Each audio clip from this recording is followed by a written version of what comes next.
गुप्त साम्राज्य का उद्भव और विकास। पृष्ठभूमि। मौर्य साम्राज्य के विघटन के बाद दो बड़ी राजनीतिक शक्तियां उभरी, सातवाहन और कुषाण। सातवाहनों ने दक्कन और दक्षिण में स्थायित्व लाने का काम किया। उन्होंने दोनों क्षेत्रों के रोमन साम्राज्य के साथ चले अपने व्यापार के बल पर राजनीतिक एकता और आर्थिक प्रगति कायम की। यही काम कुषाणों ने उत्तर में किया।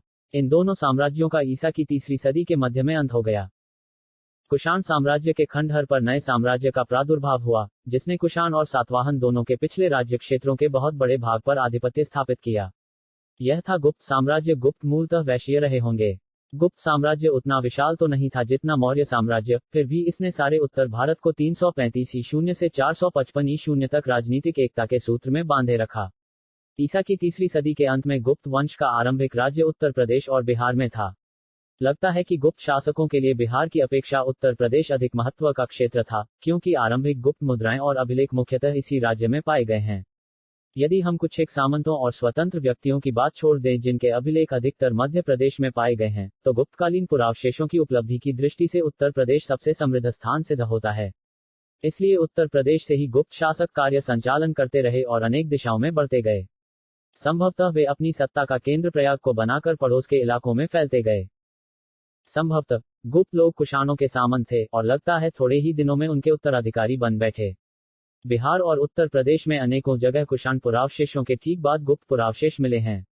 लगता है कि गुप्तों ने जीन, लगाम, बटन वाले कोट, पतलून और जूतों का इस्तेमाल कुषाणों से सीखा। इन सबों से उनमें गतिशीलता आई और उनके घुड़सवार खूब कारगर हुए। कुषाणों की व्यवस्था में अश्वचालित रथ का और हाथी का महत्व समाप्त हो गया। घुड़सवारों की भूमिका प्रमुख हो गई। यह बात गुप्तों के बारे में भी कही जा सकती है। इसीलिए तो उनके सिक्कों पर घुड़सवार अंकित हैं। यूं तो कुछ गुप्त राजाओं को उत्तम और अद्वितीय महारथी रथ पर लड़ने वाले कहा गया है, लेकिन उनकी मूल शक्ति का आधार घोड़ों का इस्तेमाल था। गुप्त राजाओं को कई भौतिक सुविधाएं प्राप्त थीं। उनके कार्यकलाप का मुख्य प्रांगण मध्य देश की उर्वर भूमि था, जिसमें बिहार और उत्तर प्रदेश आते हैं। वे मध्य भारत और दक्षिण बिहार, अब झारखंड के लौह अयस्क का उपयोग कर सके। इसके अलावा बायजेंटाइन साम्राज्य अर्थात पूर्वी रोमन साम्राज्य के साथ रेशम का व्यापार करने वाले उत्तर भारत के इलाके उनके पड़ोस में पड़ते थे, वे अतः इस निकटता का भी लाभ उठा सके। इन अनुकूल स्थितियों के बल पर गुप्त शासकों ने अपना आधिपत्य अनुगंग मध्य गंगा का मैदान प्रयाग, आधुनिक इलाहाबाद, साकेत, आधुनिक अयोध्या और मगध पर स्थापित किया। कालक्रमेण यह राज्य भारतव्यापी साम्राज्य बन गया। उत्तर भारत में कुषाण सत्ता 230 ईशून्य के आसपास समाप्त हो गई। तब मध्य भारत का बड़ा सा भाग मुरुंडों के कब्जे में आया, जो संभवतः कुषाणों के रिश्तेदार थे। मुरुंडों ने 250 ईशून्य तक राज किया। 25 वर्षों के बाद लगभग 275 ईशून्य में गुप्तवंश के हाथ में सत्ता आई। चंद्रगुप्त प्रथम 319-334 ईशून्य। गुप्तवंश का पहला प्रसिद्ध राजा हुआ चंद्रगुप्त प्रथम। उसने लिच्छवी राजकुमारी से विवाह किया जो संभवतः नेपाल की थी। इससे उसकी सत्ता को बल मिला। गुप्त लोग संभवतः वैश्य थे, इसलिए क्षत्रिय कुल में विवाह करने से उनकी प्रतिष्ठा बढ़ी। चंद्रगुप्त प्रथम महान शासक हुआ, क्योंकि उसने 319-20 ईशून्य में अपने राज्यारोहण के स्मारक स्वरूप गुप्त संवत चलाया। बाद के कई अभिलेखों में काल निर्देश इस संवत में किया गया मिलता है। समुद्रगुप्त 335-380 ईशून्य। चंद्रगुप्त प्रथम के पुत्र और उत्तराधिकारी समुद्रगुप्त 335-380 ईशून्य ने गुप्त राज्य का अपार विस्तार किया। वह अशोक के विपरीत था। अशोक शांति और अनाक्रमण की नीति में विश्वास करता था, तो समुद्रगुप्त हिंसा और विजय में आनंद पाता था। उसके दरबारी कवि हरिशेन ने अपने आश्रयदाता के पराक्रम का उदात्त वर्णन किया है। एक लंबे अभिलेख में कवि ने गिनाया है कि समुद्रगुप्त ने किन किन लोगों और किन किन देशों पर विजय प्राप्त की। यह अभिलेख इलाहाबाद के उसी स्तंभ पर खुदा है जिस पर शांतिप्रेमी अशोक का अभिलेख है। समुद्रगुप्त द्वारा विजित स्थान और क्षेत्र 5 समूहों में बांटे जा सकते हैं। प्रथम समूह में गंगा यमुना दोआब के वे राजा हैं, जिन्हें हराकर उनके राज्य गुप्त साम्राज्य में मिला लिए गए। द्वितीय समूह में पूर्वी हिमालय के राज्यों और कुछ सीमावर्ती राज्यों के शासक हैं, जैसे नेपाल, असम, बंगाल आदि के राजा। समुद्रगुप्त ने उन्हें अपने बाहुबल के प्रभाव का अनुभव कराया। इस समूह में पंजाब के कुछ गणराज्य भी हैं जो गणराज्य मौर्य साम्राज्य के खंडहरों पर टिमटिमा रहे थे, उन्हें समुद्रगुप्त ने सदा के लिए बुझा दिया। तृतीय समूह में वे अटाविक राज्य, जंगली क्षेत्रों में स्थित राज्य थे जो विंध्य क्षेत्र में पड़ते थे। उन सबको समुद्रगुप्त ने अपने वश में कर लिया। चतुर्थ समूह में पूर्वी दक्कन और दक्षिण भारत के शासक हैं, जिन्हें हराकर छोड़ दिया गया। समुद्रगुप्त की बाहें बढ़ते बढ़ते तमिलनाडु में कांची तक पहुंची, जहां उसने पल्लवों से अपनी प्रभुसत्ता स्वीकार कराई। पांचवें समूह में शकों और कुषाणों के नाम हैं, जिनमें से कुछ अफगानिस्तान में राज करते थे। कहा गया है कि समुद्रगुप्त ने उन्हें पदच्युत कर दिया और सुदूर देश के शासकों को अपने अधीन कर लिया। समुद्रगुप्त की प्रतिष्ठा और प्रभाव भारत के बाहर भी फैला। एक चीनी स्रोत के अनुसार श्रीलंका के राजा मेघवर्मन ने गया में बुद्ध का मंदिर बनवाने की अनुमति प्राप्त करने के लिए समुद्रगुप्त के पास दूत भेजा था। अनुमति दी गई और यह मंदिर विशाल बौद्ध विहार के रूप में विकसित हो गया। यदि हम इलाहाबाद की प्रशस्ति प्रशंसात्मक अभिलेख पर विश्वास करें तो प्रतीत होगा कि समुद्रगुप्त को कभी पराजय का सामना नहीं करना पड़ा। उसे अपनी बहादुरी एवं युद्ध कौशल के कारण भारत का नेपोलियन कहा जाता है। इसमें संदेह नहीं कि समुद्रगुप्त ने भारत के जितने बड़े भाग को बाहुबल से अपने अधीन कर एकता के सूत्र में बांधा, उससे कहीं अधिक भाग में उसका लोहा माना जाता था। चंद्रगुप्त द्वितीय 380-412 चंद्रगुप्त द्वितीय के शासनकाल में गुप्त साम्राज्य अपने उत्कर्ष की चोटी पर पहुंचा।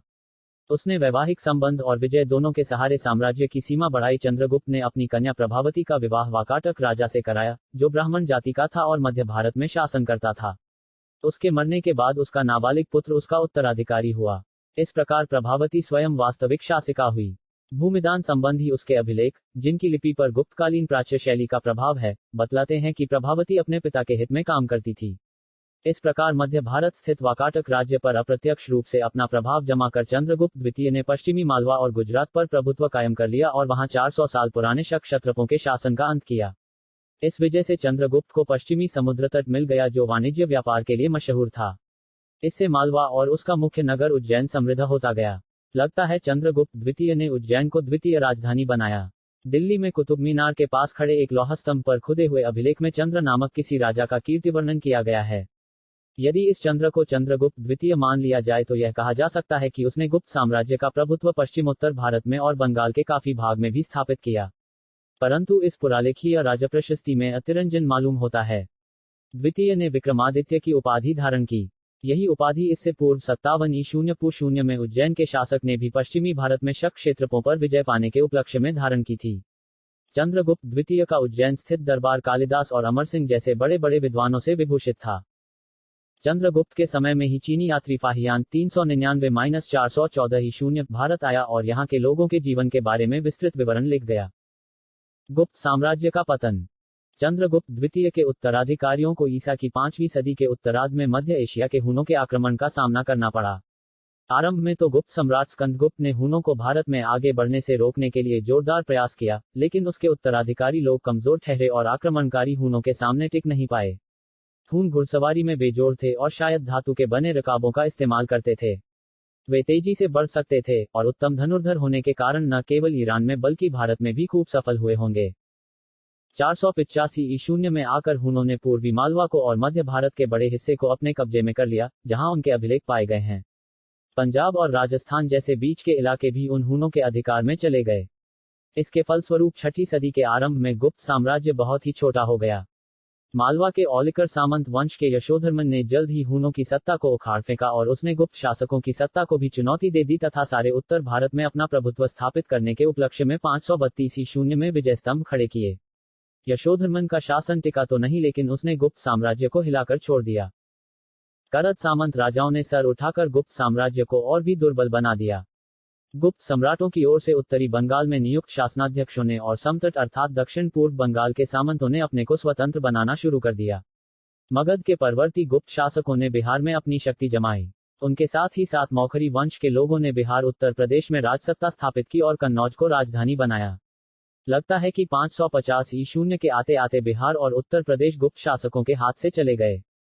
6ठी सदी के आरंभ में हम देखते हैं कि उत्तरी मध्य प्रदेश के स्वाधीन राजा लोग स्वाधिकार पूर्वक भूमिदान का शासन पत्र चार्टर जारी करने लगे। हालांकि शासन पत्र में गुप्त संवत का ही प्रयोग किया। वल्लभी के शासकों ने गुजरात और पश्चिमी मालवा पर अधिकार कर लिया। स्कंदगुप्त के शासन के बाद अर्थात 467 ई 0 के पश्चात शायद ही कोई गुप्त मुद्रा या अभिलेख पश्चिम मालवा और सौराष्ट्र में मिला हो। संभवतः 5वीं सदी का अंत होते होते पश्चिमी भारत गुप्त शासकों के हाथ से निकल गया। फलतः वाणिज्य व्यापार से होने वाली आय से गुप्त शासकों को हाथ धोना पड़ा और वे आर्थिक रूप से पंगु हो गए। उधर उत्तर भारत में थानेश्वर के राजाओं ने हरियाणा पर अपना प्रभुत्व जमाया और धीरे धीरे कन्नौज की ओर बढ़े। गुप्त राज्य को विशाल वेतनभोगी सेना के रखरखाव में कठिनाई होने लगी होगी, क्योंकि धार्मिक या अन्य उद्देश्यों से ग्रामदान करने की परिपाटी जोर पकड़ती जा रही थी, जिससे उसकी आमदनी बहुत घट गई होगी।